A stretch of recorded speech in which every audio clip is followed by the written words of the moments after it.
Dan untuk membahas lebih lanjut pemirsa mengenai peluang retret kepala daerah yang akan kembali digelar pada tahun depan, kita telah terhubung secara virtual dengan Wakil Menteri Dalam Negeri Bima Arya Sugiarto. Selamat sore Mas Bima. Selamat sore, Soza.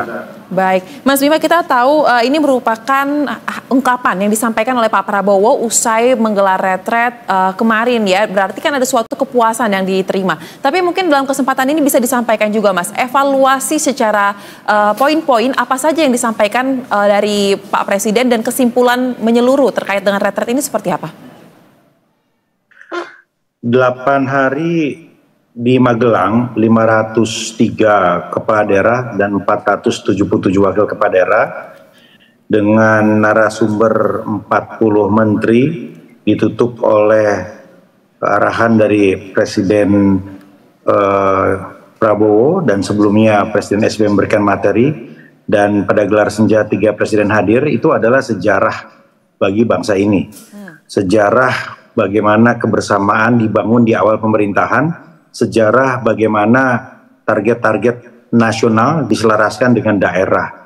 Dan kami semua yang ada di sana ini merasakan bagaimana kebersamaan itu terus menguat setiap hari dan dilaporkan ke Presiden Prabowo, dan Presiden juga menyaksikan langsung jam-jam terakhir dari kebersamaan seluruh kepala daerah itu. Nah, karena itu Presiden menyampaikan bahwa tidak saja di awal perlu disampaikan yang menjadi target, tetapi juga perlu dievaluasi secara periodik target-target angka-angka tadi.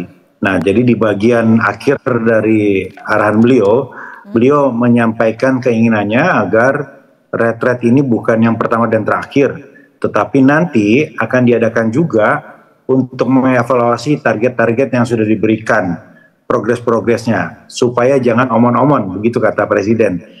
Mengenai waktu dan tempatnya ini tentu nanti akan disesuaikan lagi, kira-kira bisa saja di tahun 2027 begitu. Jadi tidak terlalu cepat dari sekarang agar bisa terukur target-target yang sudah dicanangkan dan apa yang kemudian dicapai. Dan mengenai tempat juga masih sangat terbuka ya, tetapi ya kami semua merasakan bahwa di Akmil ini sudah pas, cuacanya enak ya, tempatnya juga mendukung begitu. Jadi kalaupun nanti akan ada retret lagi ya bisa saja kemudian diselenggarakan di tempat yang sama dengan peserta kepala daerahnya saja, dan juga nanti mungkin akan diadakannya di tahun 2027 kira-kira begitu. Jadi 2 tahun dari sekarang. Baik, menarik untuk membahas terkait dengan tujuan dari pengadaan retret ulang ini adalah untuk mengevaluasi dari apa yang telah diterima selama retret dan ketika diimplementasikan di daerahnya nanti. Pertanyaan saya, evaluasi ini seperti Anda katakan tadi dilakukan secara periodik dalam artian setiap tahun, atau ada jangka durasi waktu yang lebih pendek lagi sebenarnya untuk melihat bagaimana target-target yang sudah ditetapkan ini dijalankan di daerah, Mas? Sebetulnya secara accountability ya, akuntabilitas itu kan setiap tahun disampaikan bagaimana serapan APBD. Kemendagri bisa menilai itu, pemerintah pusat pun bisa menilai itu, mana yang terserap, mana yang jalan, mana yang tidak jalan gitu ya. Tetapi secara kasat mata melalui koordinasi di wilayah, kita kan juga bisa mengukur semester pertama seperti apa, semester kedua seperti apa, 6 bulan pertama seperti apa kegiatan dan koordinasi dari program-program prioritas tadi. Makan bergizi, hilirisasi energi, swasembada pangan, kan sebetulnya nggak usah menunggu setahun pun bisa diukur begitu ya. Tetapi tentu untuk mengevaluasi secara masif dan menyeluruh, ya kita melihat bahwa jangka waktu 2 tahun itu jangka waktu yang masuk akal, sehingga bisa kita petakan lebih menyeluruh. Kalau 6 bulan terlalu cepat tentunya, kalau setahun itu ya kita bisa evaluasi secara umum gitu, tapi yang secara menyeluruh dan melibatkan seluruh kepala daerah saya kira 2 tahun gitu ya. Namun Kemendagri tentu punya mekanisme untuk melihat kinerja para kepala daerah tadi. Kami punya mekanisme bagaimana secara menyeluruh kinerja kepala daerah itu diukur keberhasilannya apakah sesuai dengan target-target yang ditetapkan.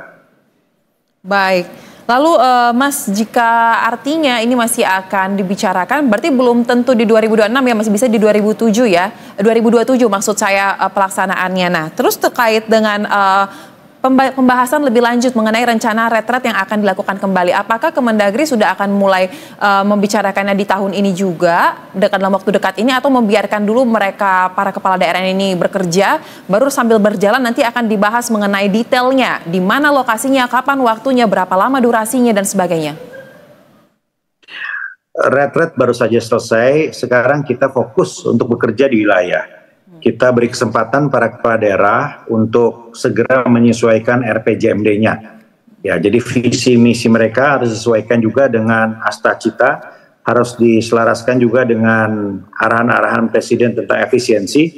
Nah, barulah RPJMD itu berjalan di pertengahan tahun begitu ya.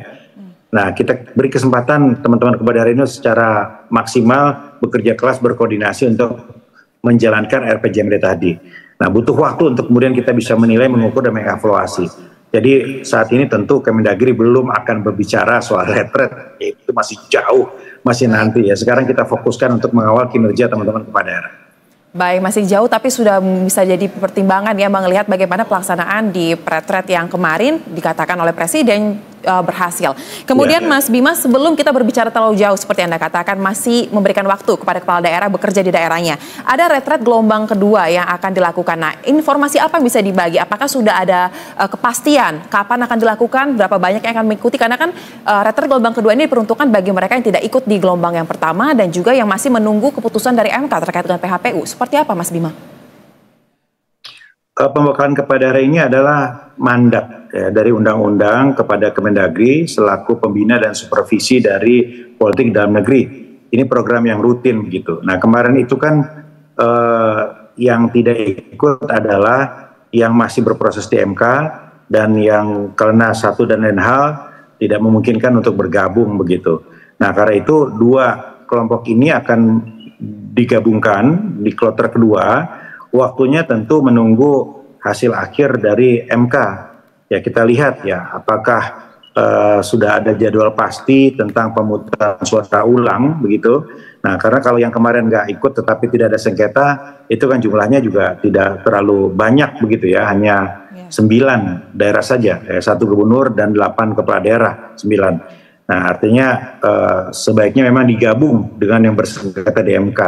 Nah, waktunya kapan ini sangat tergantung kepada kesiapan daerah-daerah tersebut. Kalau tidak salah ada sekitar berapa 11 yang pemungutan suara ulang keseluruhan, dan ada lagi yang pemungutan suara ulang sebagian-sebagian saja. Nah, kami harus menyelaraskan dulu kapan jadwal pemungutan suara itu dan kapan hasilnya. Karena kan masih ada potensi hasil itu kemudian digugat kembali gitu. Apakah yang 9 ini kita dahulukan ataukah kemudian kita tunggu bersama dengan yang lain, nanti akan dibicarakan segera di Kemendagri.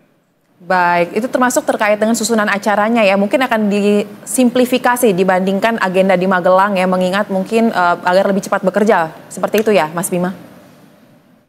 Iya, mungkin waktunya sama, sekitar 7 hari, tetapi tempatnya bisa berbeda, ya narasumber juga mungkin saya dikombinasikan antara menteri atau pejabat-pejabat lain yang memungkinkan begitu. Tetapi bisa kita pastikan bahwa formatnya tentu akan sangat berbeda dengan retret di Magelang kemarin. Jauh lebih sederhana, jauh lebih minimalis karena jumlah pesertanya tadi sangat sedikit ya, jauh dibanding kemarin kan 1.000 gitu. Kalau sekarang kan lebih sedikit lagi.